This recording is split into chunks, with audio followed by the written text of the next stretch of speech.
यन्मायावशवर्ति विश्वमखिलं ब्रह्मादिदेवासुरा यत्सत्त्वादमृषैव भाति सकलं रज्जौ यथा हेर्भ्रमः यत्पादप्लवमेकमेव हि भवाम्बोधे स्थितिर्षावताम् वन्देऽहं तमशेषकारणपरं रामाख्यमीशं हरिम्।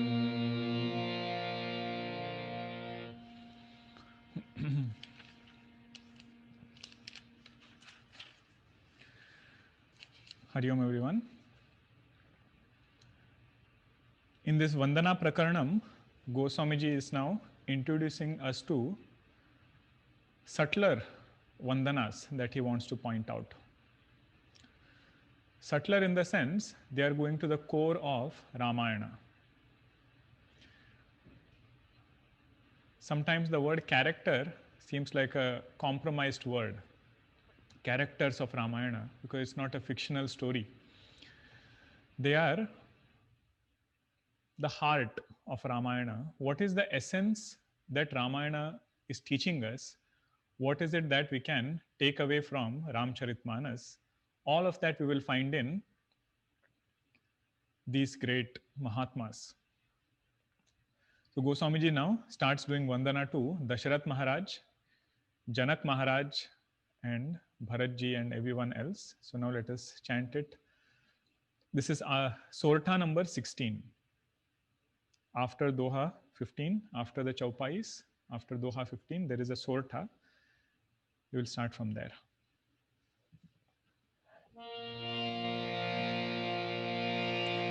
Bandau avadha bhuval satya prema jehi rama pada bichurat dina dayal tanu truna iva parihare ayu pranavau parijana sahita videhu जाहि राम पद गूढ़ सनेहु जोग भोग महराखे उगोई राम बिलोकत प्रगटे सोई प्रणवौ प्रथम भरत के चरना जासुनेम व्रत जाई न बरना रामचरण पंकज मन जासु लुबुध मधुपैव तजैन पासु बंदौ लक्ष्मण पद जल जाता शीतल सुभग भगत सुखदाता रघुपति कीरति बिमल पताका दंड समान भयौ जस जाखा शेष सहस्र शीस जग कारण जो अवतरे भूमि भय तारन सदा सो सानुकूल रहमो पर कृपा सिंधु सौमित्र गुणाकर रिपुसूदन पद कमल नमामि सूर सुशील भरत अनुगामी महावीर बिनवौ हनुमाना राम जासु जस आप बखाना प्रणवौ पवन कुमार खलबन पावक ज्ञान घन जासु हृदय आगार बसहि राम सर चाप धर सियावर रामचंद्र की जय. Now Dasharath Maharaj's introduction. Bandau avadha bhuvala satya prema jehi ramapada. I bow down to the king of Ayodhya, Avadha Bhuvala. And how was Dasharath Maharaj? He was probably the one who took devotion to its highest extent. That for the sake of Bhagwan Rama, he gave up his own body. Satya Prema Jahi Rama Pada. So Dehabhimana means body is the most dearest thing to a seeker. But to what extent can this Deha Abhimana be diluted with devotion to Bhagwan Rama? That is seen in Dasharath Maharaj. Avadha, one meaning is epitome. You must have heard the word Avadhi, right? Avadhi of Shama, Avadhi of dispassion, means what is the highest stature, what is the highest extent to which a person can go in all these virtues. So when it comes to love for Bhagwan and letting go of body identification, it is said Dasharath Maharaj is Avadha. He is the king of that kind of devotion a seeker can have. Bichurata Deena Dayala, when Bhagwan Ramchandra ji went to the forest, Dasharath Maharaj sends Sumantra along with Bhagwan Ramchandra ji and tells Sumantra, just go and make Bhagwan take a round in the forest and bring him back. Maybe there is Gangaji flowing, let Bhagwan take a dip, just make him sit on that chariot and bring him back. But Bhagwan, once he has given his word, he will not go back on them. And when Dasharath Maharaj hears that Bhagwan is not going to come back for 14 years, then he gives up his body.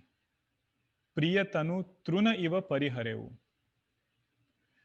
Priyatanu means that body which is so dear to us, he gave it up just like a blade of grass without even having a second thought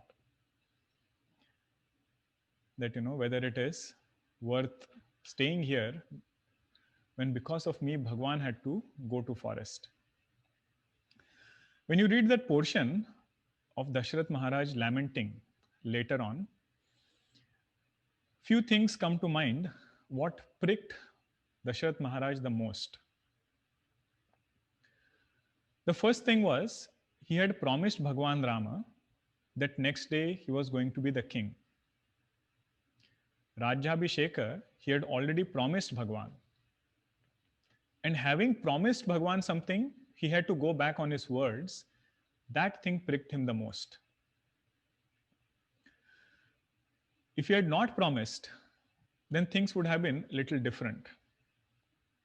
But here, he had given a promise, but yet he had to go back on that promise.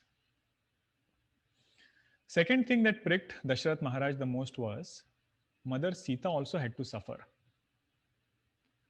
Because of his promise that he had given to Kaikeyi and so on, it was Mother Sita who had to go through a lot of things because of that whole incident.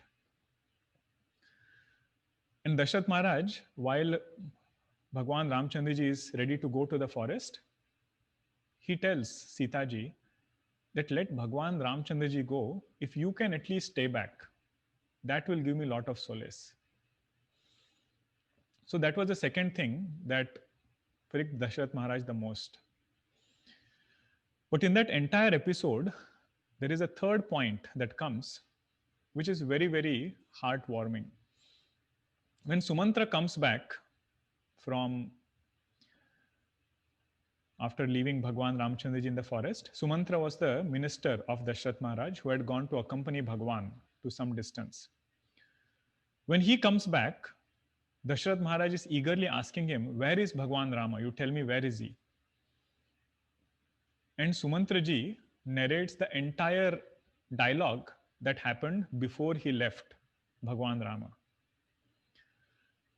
And there he tells that Bhagwan Rama did not even have one single thought of having gone through suffering or having some kind of grudge against Dasharath Maharaj. So when a good person is made to suffer,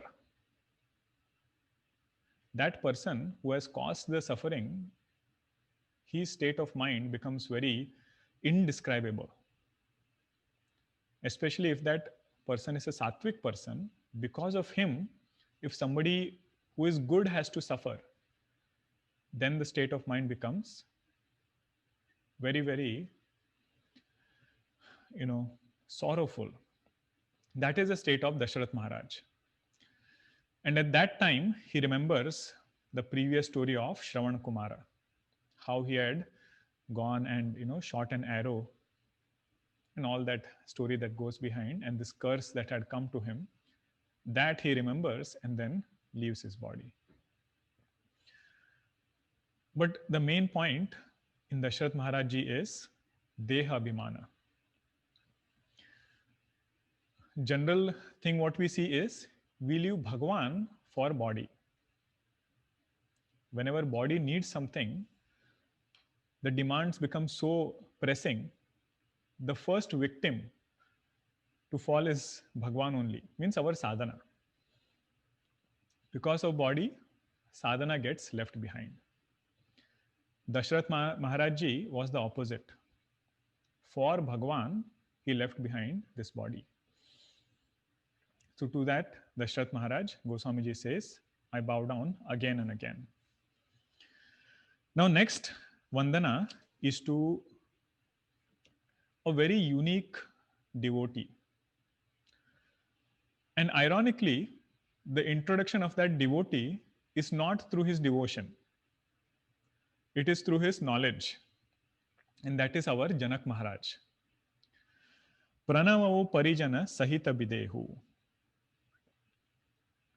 So he says, along with the family of Janak Maharaj, I bow down to Janak Maharaj. And who is Janak Maharaj? Jahi Ramapada Gudha Sanehu. He had love for Bhagwan, which was very well hidden in his heart. Other people did not know until something happened, that this Janak Maharaj, who is such a great jnani, is also a devotee of Bhagwan. And sometimes there is a notion that those who have knowledge are very dry people. They don't have any emotions, they don't have any devotion. And those who have devotion, they don't know how to think. Means all this subtle thinking, inquiry into the truth, that is not their cup of tea. But Janak Maharaj shows a very beautiful confluence of both these things. On one hand, he is Brahmajnani, has lot of Vairagya. And on the other hand, he is a devotee whose devotion came out in a very special occasion. And many a times, he is also known as Raja Rishi. Means he is known as somebody who lived amidst all the pleasures and everything, but lived a very austere life. But his austerity comes in one shloka, where it is said, Mithilayam pradiptayam name kinchana dadhyate. Means once his teacher, Ashtavakraji, was teaching, to a group of students. And before he was about to start the lecture, he noticed Janak Maharaj is not there. And he said, let us wait for Janak Maharaj to come. And others were wondering, why Janak Maharaj? Because remember, in those days, the student had to go to the teacher to learn. So it is said Janak Maharaj also went to Ashtavakraji. Yajnavalkiji also he went to. And they also used to come to his court. We are familiar with dialogues that happen in the court of Janak Maharaj between Ashtavakraji and all. But he himself had gone to teacher. So one day when everybody was sitting, Ashtavakraji realized that other people don't know what kind of a student Janak Maharaj is. So Ashtavakraji with his, he was a great Rishi. With his tapas, he creates an illusion where everything starts burning. His palace is on fire. All, everything is on fire. And at that time, Janak Maharaj comes and sits. So this illusion he creates after the lecture is going on. Huh? And when the lecture is going on, Janak Maharaj is sitting and everything suddenly gets on fire. And all the students who are saying that why should Janak Maharaj come? Why should we wait? All of them run away, fearing that is Brahma Vidya and this teaching, we will get outside also. Let us save our lives first. And they run away. Janak Maharaj is just looking at Ashtavakraji. And there this line comes, Mithilayam Pradiptayam Name Kinchana Dadhyate. In spite of this entire Mithila Nagari going into flames, nothing has gone, nothing has happened to mine. Means for him, Mithila Nagari, whether it is there or whether it is not there, he says, I want to get established in my true nature, which is beyond both. Na me kinchana dadhyate. I want that knowledge, and oh teacher, I am here to just listen to what you want to tell. And then Ashtavakraji removes his Maya, and everybody comes back, saying that I don't know what they would have said after coming back. So that was Janak Maharaj. That was his. Videha means one who has gone beyond body identification. In spite of being in the body, he knows that I am not the body. That is Videha Maharaj, Videharaj Janaka. And how did he keep his, knowledge hidden? And devotion also, he kept it hidden. Joga bhoga maha rakhevu goi. Mahatmas don't like to publicize too much of their knowledge, nor do they like to publicize too much of their devotion. So for them to not show off these things, they have to keep it hidden. And Janak Maharaj kept it hidden with his practices that he used to do. Yoga means whatever spiritual practices, just like any other sadhaka would do. Although they have risen beyond it, they will still keep doing that so that we all can benefit. We all will also do those practices and elevate ourselves. But not only that, to keep himself grounded, he surrounded himself with bhoga also. Yoga bhoga maha rakhevu goi. By doing all these spiritual practices and being amidst all this luxury, it seemed as though Janak Maharaj is, just living like anybody else. I remember I had read somewhere, Ramakrishna Paramahamsa Ji used to have some kind of, very strange craving sometimes. Like he used to crave for something like sweet and things like that. And when somebody asked him that you are such a jnani, why do you crave for such small, small things? So he used to say, if I don't crave for these things, my mind will not remain in this world. My mind is always in that, samadhi avastha. For me to come down, I have to catch hold of these things. But for us, it's opposite, huh? Because for us, we don't have to catch hold of it. They catch hold of us. But it's just nice to appreciate how they lived, jnani. But one day, something happened. Rama bilokata pragatevu soi. Later it will come that when Vishwamitra Ji takes Bhagwan Rama and Lakshmana to Janak Maharaj's court, when they come right at that time, Bhagwan and Lakshman Ji were not there. Only Vishwamitra Ji was there. So he comes and sits and everybody is seated in Janak Maharaj's court. But later on, Bhagwan and Lakshman Ji, they enter in the court. And as Bhagwan enters, everybody's mind just gets attracted to Bhagwan's form. So beautiful, two young Rajkumaras.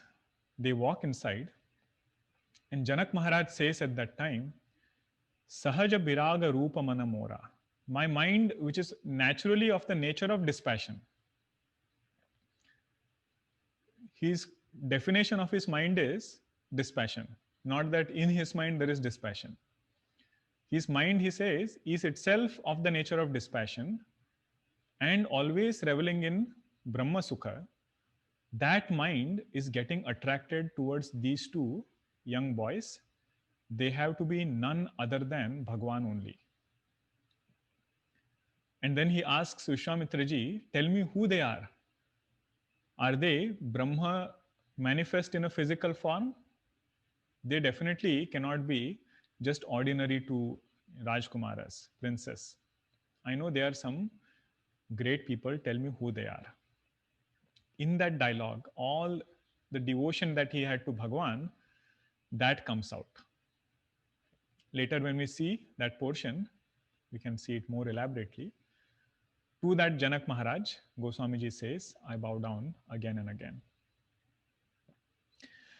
प्रणवमु प्रथम भरत के चरना जासु name व्रत जाय न बरना. Next he comes to Bharatji, who is another great devotee of Bhagwan Rama.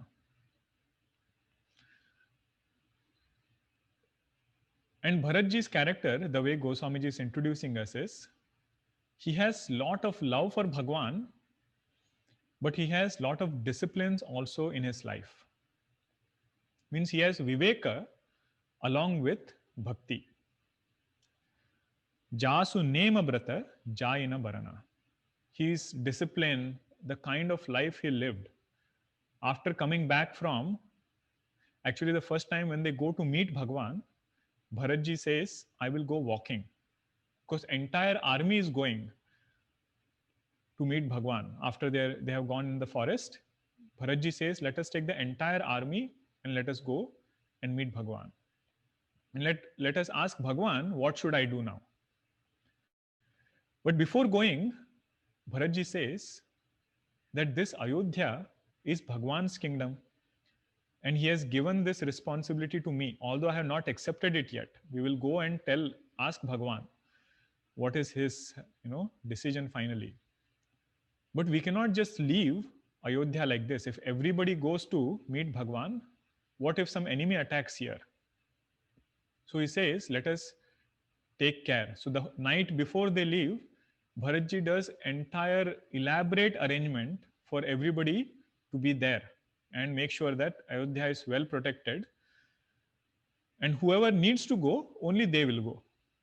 So like that, he is very astute statesman. And while going, Bharatji stands at the very last of the army, so that nobody sees him doing his tapas. And he walks barefoot all the way to meet Bhagwan. And when Bharatji starts walking to meet Bhagwan, all the devatas, Indra, they get afraid, saying that looking at his dispassion, looking at his love, what if Bhagwan changes his mind? What if Bhagwan says, I will come back to Ayodhya now? And it happens in that way. Bhagwan says, Bharata, you tell me what I should do. Because your heart is so pure, and my devotee who has surrendered to me like this, I will do what you want me to do. Now the reply Bharatji gives is interesting. He could have insisted on his love and said, Bhagwan, you have to come. But he says, Bhagwan, now I understand that you also have a word to keep. I will go as your representative and rule, not even rule, I will take care of Ayodhya for 14 years. So his viveka is very jagrata, means it's very alert. Because love is an emotion which can just take us away sometimes, but he's not one who will get washed away like that. Later, when he comes back, the kind of austerity Bharatji does. Being the king of Ayodhya, it is said he takes a jata, he wears a matted lock and wears only bark of the tree, just like Bhagwan Ramchandraji is wearing. And takes lot of strenuous upvasa and all other vows he takes. Just like a Rishi would live, like that he lives in Ayodhya. And the description is, he digs a ground He digs below the ground, puts kusha grass on it, and then sits there. Because if Bhagwan is walking on the ground, he says, I should sit below the ground. And on the throne, he keeps Bhagwan's padukas. And before taking any decision, he asks the padukas and then he takes a decision. And 14 years he rules, making Ayodhya more prosperous than Bhagwan left it in. And his alertness, later on when Hanumanji is coming back with Sanjeevani mountain, midnight, Hanumanji is coming, Bharatji is sitting on guard. And he brings Hanumanji down with one arrow. That too, arrow without a point, pointless arrow. That is our Bharatji. Means lot of love, but with Viveka Shakti, very, very alert. And later on he says to Hanumanji also, you can sit with your Sanjeevani mountain on this arrow. I will send you straight to Bhagwan. And that is his power. That is his tadatmya with Bhagwan. Tadatmya means oneness. All thoughts effortlessly go towards Bhagwan. Then it is said, Rama charana pankaja manajasu lubhuda madupa iva tajaina pasu. How is Bharatji? He is like that honeybee, always hovering around Bhagwan Ramchandraji. The love for Bhagwan Rama, he is the one who is never content. Honeybee, it is said, goes from flower to flower. It is never content with just, one flower. So Bharatji is like that. Again and again and again, he will just revel in Bhagwan's glories, Bhagwan's lotus feet. That kind of love Bharatji has for Bhagwan Rama. So lobha means greed. So in devotion, Bhakti Marga, it is said, greed is a good thing. Greed is a good thing, but what are we greedy for? That is what makes the difference. So here, Lubhuda Madhupa means he is greedy for that joy which a sadhaka can get by having devotion to Bhagwan. To that Bharatji, Goswamiji says, I am doing my pranams too. Now comes another beautiful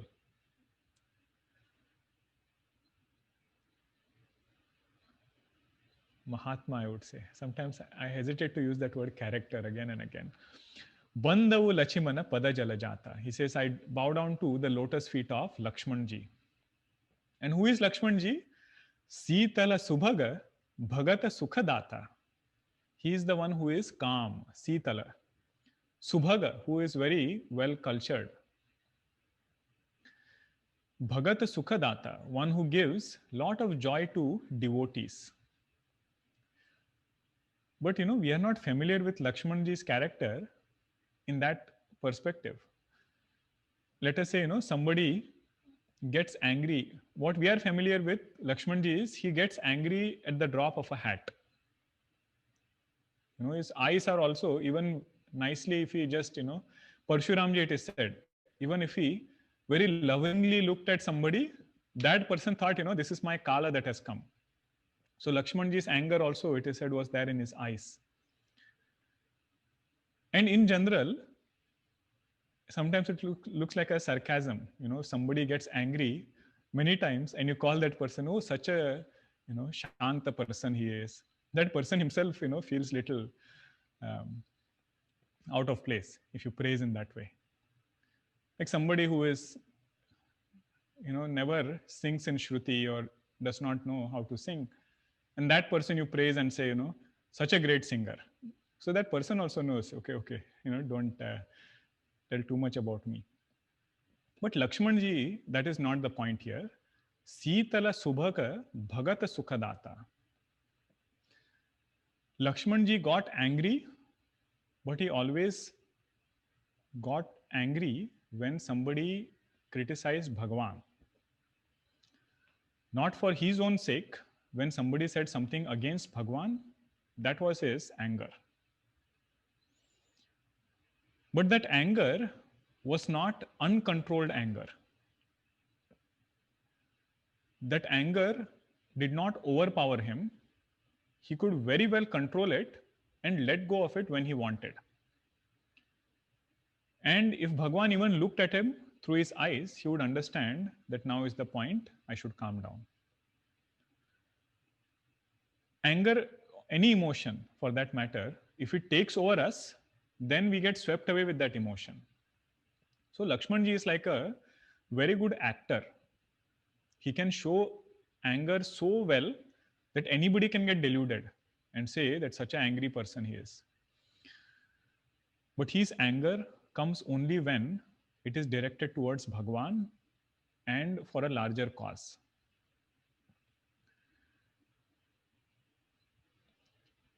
Next line is also beautiful, that we will see in the next class. Raghupati kirate bimala pataka danda samana bhayau jasa jaka. He says Lakshmanji is like that flag post on which the glory of Bhagwan flies as the flag. I mean, they are always together. Bharatji and Ramji, Bharatji loved Bhagwan Rama, but he could stay away. Lakshmanji loved Bhagwan Rama, but he could not stay away. He was like that flag post on which Bhagwan's glories came out even more. How it came out, we will see some examples in the next session. Okay, so now we will chant our Nama Sankirtanam.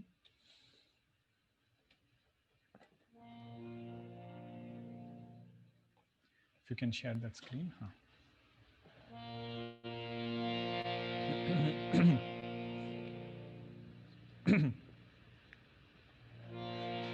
अगणित गुणगण भूषण राम आश्रित वत्सल जय जय राम अयोध्यवासी सीताराम आपद बांधव जय जय राम दशरथ नंदन श्री राम दशमुख मर्दन जय जय राम कौसल्या सुखवर्धन राम कामित फलदा जय जय राम पाप विमोचन श्री राम पट्टाभिराम जय जय राम जानकी वल्लभ सीताराम जय रघुराम जय सीताराम वानर सेवित श्री राम वारिधि बंदन जय जय राम हनुमत पूजित सीताराम